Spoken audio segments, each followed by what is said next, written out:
안녕하십니까? 역사의 깊은 울림 속에서 오늘을 살아갈 지혜를 찾는 시간입니다. 오늘 이야기가 여러분의 통찰력의 작은 등불이 되기를 바랍니다. 만약 이 지혜의 빛을 주변 사람들과 나누고 싶으시다면 저희 채널을 구독하고 좋아요를 눌러주십시오. 여러분의 따뜻한 관심과 나눔이 저희에게는 더 좋은 콘텐츠를 만드는 가장 큰 원동력이 됩니다. 한때 세상의 중심은 스페인이었습니다. 16세기 세계 지도 위에 가장 넓게 펼쳐져 있던 것은 대영 제국의 깃발이 아니었습니다.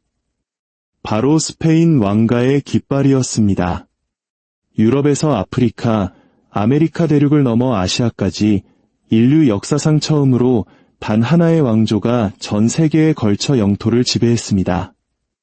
그 위세가 어찌나 대단했던지 사람들은 스페인 제국에는 해가 지지 않는다라고 말했습니다. 훗날 영국이 스스로를 위해 차용한 바로 그 문구입니다. 하지만 이 눈부신 영광의 이면에는 치명적인 역설이 숨어 있었습니다.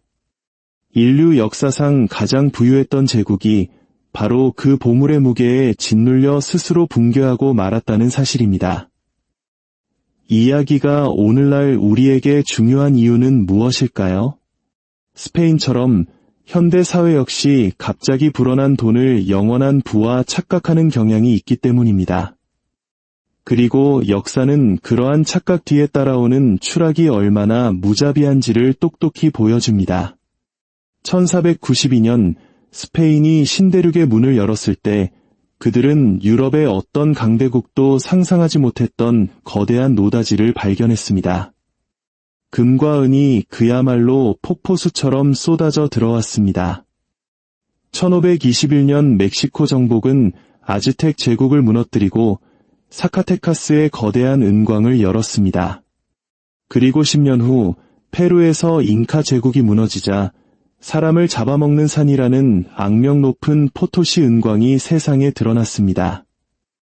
이 은광은 너무나 거대해서 스페인의 세계 지배를 가능하게 한 엔진 그 자체가 되었습니다.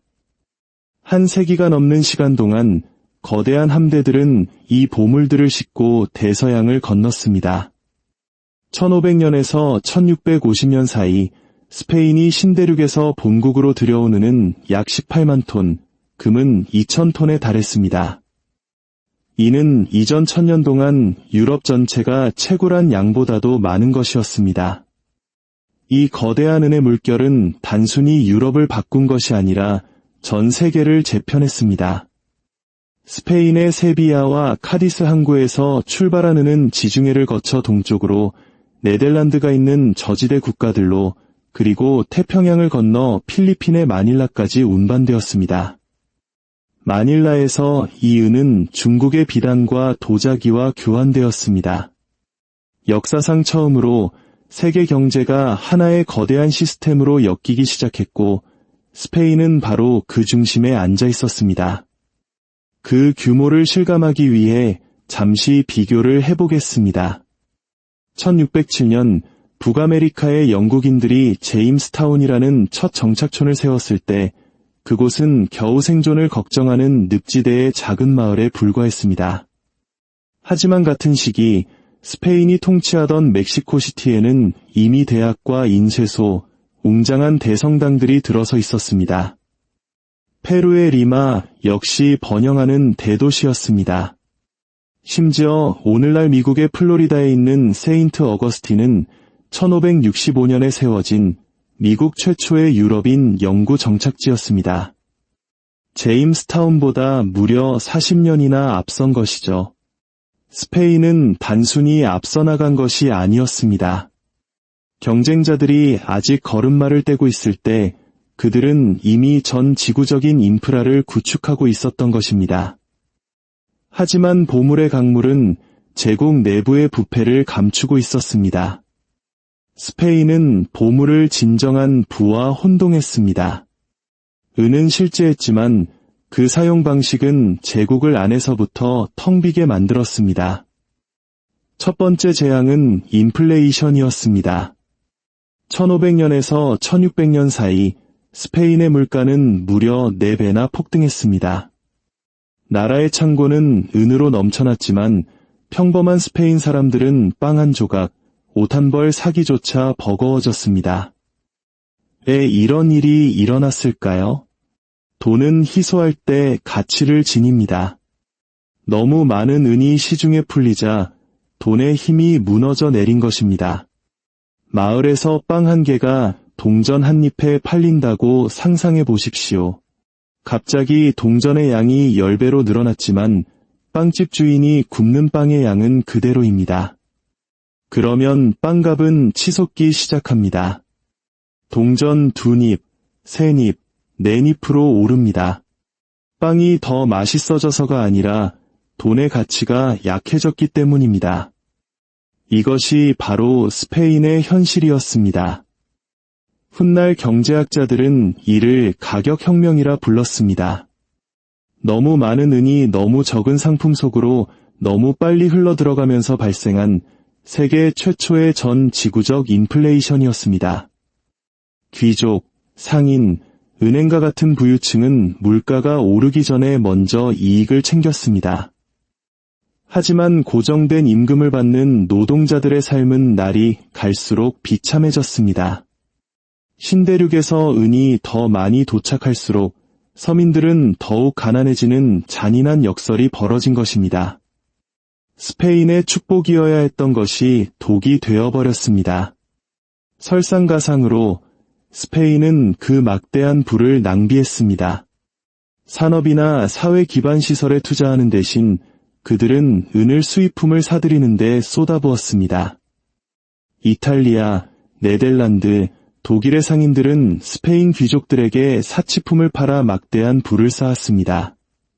모든 대금은 신대륙의 은으로 지불되었죠. 스페인의 자체 산업은 고사했습니다. 다음 보물선이 도착하기만 기다리면 되는데 굳이 힘들게 생산에 투자할 이유가 없었던 것입니다. 스페인은 거대한 소비 국가가 되었고 그 사이 경쟁국들은 스페인에게서 빼앗거나 훔치거나 벌어들인 모든 동전을 자국의 산업에 재투자했습니다. 그리고 끝없는 전쟁이 있었습니다. 종교개혁 이후 합스부르크 왕가의 군주들은 스스로를 가톨릭 신앙의 수호자라고 믿었습니다.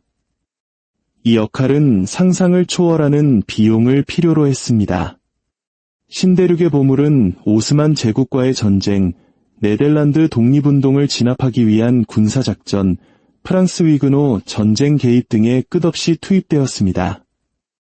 유럽 역사상 가장 참혹한 전쟁 중 하나였던 30년 전쟁은 무서운 속도로 국고를 집어삼켰습니다. 1588년 개신교 국가 잉글랜드를 정복하기 위해 건조된 악명 높은 무적함대 역시 신대륙의 은으로 만들어졌습니다. 무적함대의 패배는 단순한 군사적 재앙이 아니었습니다. 그것은 제국 전체를 뒤흔든 금융적 대지진이었습니다. 하지만 가장 큰 비극은 바로 빚이었습니다. 스페인은 들어온 보물을 쓰는데 그치지 않았습니다. 그들은 아직 채굴되지도 않은 미래에 도착할 은을 담보로 돈을 빌렸었습니다. 독일의 푸거 가문과 같은 금융왕조, 그리고 나중에는 제노바의 금융가들이 아직 땅속에 있는 은을 담보로 막대한 자금을 대출해 주었습니다. 서류상으로는 기발해 보였지만 실제로는 벗어날 수 없는 덫이었습니다. 보물선단이 폭풍으로 지연되거나 해적에게 납포되기라도 하면 스페인은 채무를 이행할 수 없게 되었습니다. 그리고 실제로 그들은 파산했습니다.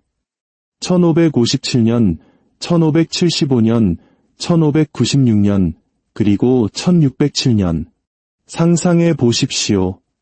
세계에서 가장 부유한 제국이 불과 50년 만에 4번이나 국가부도를 선언한 것입니다. 이 취약한 시스템 속으로 해적들이 항해에 들어왔습니다. 이들은 단순한 무법자들이 아니었습니다. 그들은 경쟁국들이 휘두르는 경제전쟁의 무기였습니다. 잉글랜드와 네덜란드는 스페인 함대를 공격하는 것이 단순히 은을 훔치는 행위가 아님을 잘 알고 있었습니다. 그것은 스페인의 국가 신용도를 무너뜨리는 가장 효과적인 방법이었습니다. 1580년대 프랜시스 드레이크는 세계를 일주하며 스페인 갈레온선을 납포했고 잉글랜드 연간 세입의 절반에 달하는 전리품을 가지고 귀환했습니다. 1628년 네덜란드의 사략선장 피트하이는 쿠바 앞바다에서 스페인 보물선단 전체를 납포하는 데 성공했습니다. 그 가치는 1100만 길더에 달했습니다. 단 한 번의 공격이 스페인 재정을 거의 붕괴 직전으로 몰고 간 것입니다. 함대가 사라질 때마다 스페인 경제는 파멸을 향해 한 걸음 더 다가갔습니다. 그 사이 경쟁국들은 빼앗은 은을 해군과 은행, 그리고 무역회사를 만드는 데 재투자했습니다. 이는 그들 미래 제국의 씨앗이 되었습니다. 1600년대 초반 스페인은 지도 위에서는 여전히 위압적으로 보였습니다. 국왕들은 화려한 궁전에서 살았고 대성당들은 아메리카의 보물로 반짝였습니다. 하지만 수면 아래에서 제국은 텅 비어가고 있었습니다. 인플레이션은 번영을 앗아갔고 빚은 스페인을 외국 은행가들에게 예속시켰으며 해적들은 제국의 생명줄을 가장 큰 약점으로 바꾸어 놓았습니다. 평범한 스페인 사람들은 제국의 부를 전혀 체감하지 못했습니다. 그들이 느낀 것은 치솟는 물가, 정체된 임금, 그리고 살인적인 세금뿐이었습니다. 지구상에서 가장 부유했던 제국이 스스로를 개걸스럽게 먹어치우고 있었던 것입니다. 경쟁국들은 스페인의 실수를 면밀히 연구했습니다. 영국, 네덜란드, 프랑스는 기금속 덩어리만으로는 영원한 힘을 만들 수 없다는 것을 깨달았습니다. 스페인의 제국은 본질적으로 추출하는 제국이었습니다. 광산에서 캐내고 곡물을 바치게 하고 보물선을 띄우는 방식이었죠. 반면에 영국은 장기적인 가치를 생산하는 식민지를 육성했습니다. 담배, 설탕, 목재, 그리고 훗날 면화 같은 것들 말입니다. 그들은 은행과 증권거래소, 그리고 동인도 회사와 같은 시스템을 구축했습니다. 네덜란드는 해적질로 번 돈을 암스테르담 증권거래소와 세계무역을 지배하는 강력한 해군으로 전환시켰습니다. 스페인이 불을 보물의 양으로 측정하는 동안 경쟁자들은 스스로 불을 복제하고 증식시키는 시스템을 만들었던 것입니다. 역사는 어떤 접근법이 오래가는지를 명확히 보여줍니다. 1600년대 중반이 되자 스페인의 쇠퇴는 누구의 눈에도 명백해졌습니다. 한때 막강했던 무적 함대는 과거의 유령일 뿐이었습니다. 파산은 꼬리를 물고 이어졌습니다. 네덜란드 공화국은 상업 강국으로 떠올랐고 영국의 해군은 성장했으며 금융 시스템은 성숙해졌고 식민지는 확장되었습니다. 스페인은 여전히 광대한 영토를 소유했지만 그 영토를 지키거나 개발할 재정적 힘이 없었습니다. 한 세기 전 유럽을 공포에 떨게 했던 제국은 서서히 빛이 발해가는 거인이 되어 있었습니다. 그리고 그 교훈은 오늘날까지도 유효합니다. 스페인의 몰락은 단순히 왕이나 보물선에 대한 이야기가 아닙니다. 그것은 부의 환상에 대한 이야기입니다. 은이든 신용이든 혹은 현대의 인쇄기로 찍어낸 돈이든 갑작스러운 돈은 국가를 무모한 지출과 차입, 그리고 전쟁의 유혹으로 이끕니다. 하지만 생산성에 대한 투자와 절제 없이 그 돈은 사회 자체를 부식시킬 뿐입니다.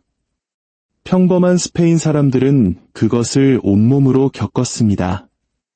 은이 세비야 항구로 쏟아져 들어오는 동안 그들의 식탁에 오를 빵값은 감당할 수 없는 수준으로 치솟았습니다. 오늘날 정부는 경제가 안정적이라고 주장하지만 노동자들은 인플레이션으로 인해 자신의 월급 가치가 침식되는 것을 지켜봅니다. 그 메커니즘은 다르지만 고통의 본질은 같습니다. 심지어 스페인의 보물선단은 오늘날의 현실과도 닮아 있습니다. 그들은 막대한 부를 공격에 취약한 호송선단에 집중시켰습니다. 오늘날의 부는 취약한 금융기관, 즉 대마불사 은행과 깨지기 쉬운 신뢰 위에 세워진 부채 시장에 집중되어 있습니다.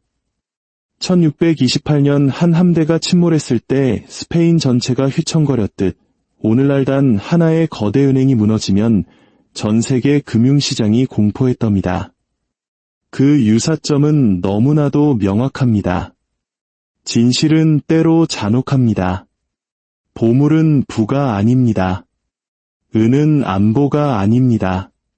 진정한 부는 시스템, 즉 산업과 제도, 그리고 시대를 견뎌내는 투자 안에 존재합니다. 스페인은 세계의 절반을 지배하고 끝없는 은을 소유하는 것이 영원한 권력을 보장한다고 믿었습니다. 하지만 현실에서 그것이 보장한 것은 극도의 취약성이었습니다. 그들의 경쟁자들은 더 깊은 차원의 개임을 이해했고 결국 그들이 미래를 상속받았습니다.